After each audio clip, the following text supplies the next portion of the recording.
Mzazi, umewahi kujiuliza kwa nini mara nyingi unazungumza na mtoto wako unamwambia kitu hata mara 10, lakini bado anarudia tu vile ambavyo ulikuwa umekataza. Unamwambia acha hiki, lakini unaona bado anaendelea.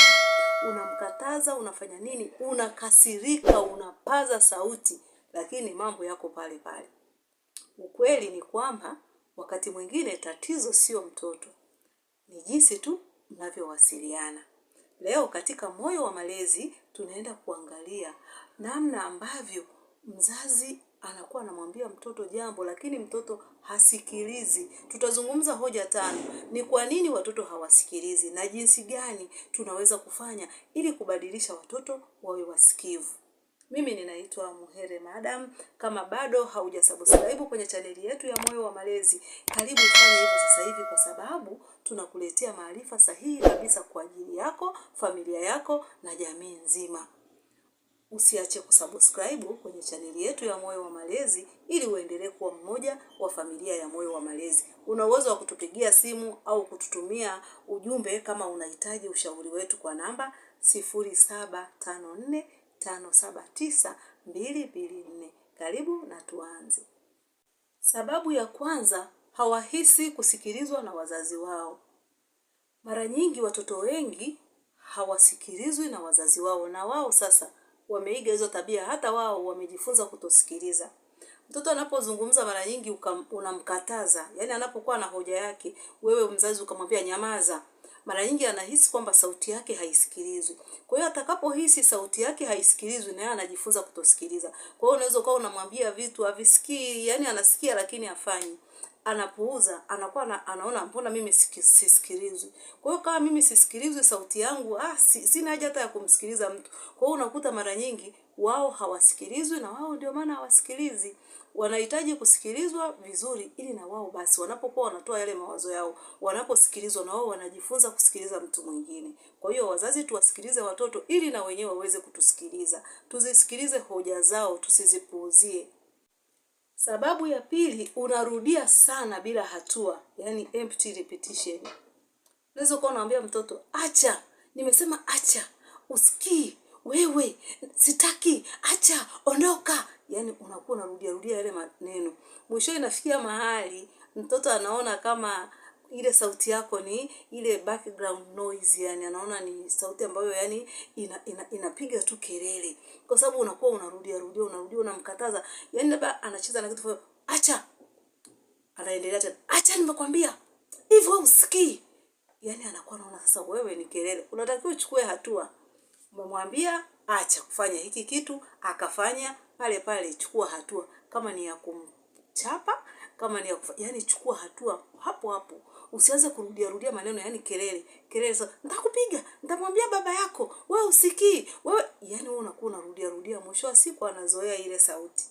Akishazoea ile sauti ya wewe kurudia kitu, mwisho wa siku anakuwa sikii. Hata kama ukimwambia sikii, anafanya hivyo ambavyo ulikuwa unakataa wewe. Kwa hiyo kwa sababu wewe unakuwa unarudia, hauchukui hatua yoyote. Sababu ya tatu, unatoa maagizo kwa hasira badala ya muunganisho. Mtoto mara nyingi kama unazungumza naye kwa kelele, yani kwa hasira, hasikii ile sauti yako, anazisikia zile hisia zako. Unapokuwa unamkataza kitu au unamwambia, unamfundisha, unatumia hasira, unatumia ukali, anatafuta jinsi ya kujilinda. Ndio maana unaweza kukuta wakati mwingine mtoto akasema sitaki. Sio kwamba yani amekudharau, hapana. Anakuwa anasema sitaki, anakuwa anajilinda. Anakuwa anajikinga kutokana na wewe mwenyewe tayari ameshakuona una hasira, yani moja kwa moja haumuelekezi bali unagomba. Yani wewe badala ya kuelekeza unakuwa unagombana. Hakikisha unamuelekeza. Unapokuwa unamuelekeza vizuri, nimekataa hiki kitu, fanya 1 2 3. Anapokuwa hajasikia, unachukua hatua kwa utulivu, kwa ustaarabu. Anaona kabisa kwamba hapa nimekatazwa. Kama nitaendelea kufanya hiki kitu ambacho ninakatazwa, basi nitachukuliwa hatua, basi nitaadhibiwa. Kwa hiyo anakuwa anajua kabisa kwamba hiki kitu nisifanye, hiki kitu nifanye. Kwa sababu unaongea tu kwa ustaarabu, unaongea kwa utulivu. Na wakati mwingine anaweza kama amefanya kitu hata usizungumze, unamtazama tu, unamwangalia. Yeye amefanya kitu, unamwangalia jicho moja tu la kwamba kwa nini umefanya hivyo, afu unanyamaza. Utaona anaacha, lakini sio upige kelele, ugombe, utoe kwa hasira maneno mengi, hiyo inakuwa haifai. Na yeye hivyo anakuwa asikii. Kwanza anakuwa anahisi tu zile hasira zako, anakuwa anahisi zile chuki zako, anatafuta jinsi ya kujikinga, yani kujidefense. Kwa hiyo hapo moja kwa moja unakuwa haujafaulu, haujafanikiwa kumsaidia. Sababu ya 4 ni ushindani wa vitu vinavyomvutia, yani distraction. Tukiangalia kwa mfano runinga, tukaangalia simu, michezo mbalimbali, hivyo ni vitu ambavyo vinakuwa vinamvutia sana mtoto. Kwa hiyo kama unamhitaji mtoto na huyo mtoto yuko kwenye vile vitu ambavyo vinamvutia, hapo sasa unatakiwa uteke umakini wake, kwa sababu akili yake na mawazo yake na umakini wote unakuwa moja kwa moja kwenye vile vitu vinavyomvutia. Kwa hiyo unapotaka kumuondoa pale, kumpa maagizo ili afanye jambo fulani, lazima utumie umakini sana wa kuhakikisha unamuondoa kwenye vile vitu ambavyo anavitaka au anavipenda kwa utaratibu mzuri. Hapo atakuelewa. Lakini ukitumia tu hasira kwamba nimekukataza hivyo, wewe bado unaendelea. Kwa nini unaendelea hivyo? Unaanza kugomba, unaanza kumchapa, unaanza kumpiga, unaanza kumfokea, hata sikia. Yaani atafanya hivyo hata kesho.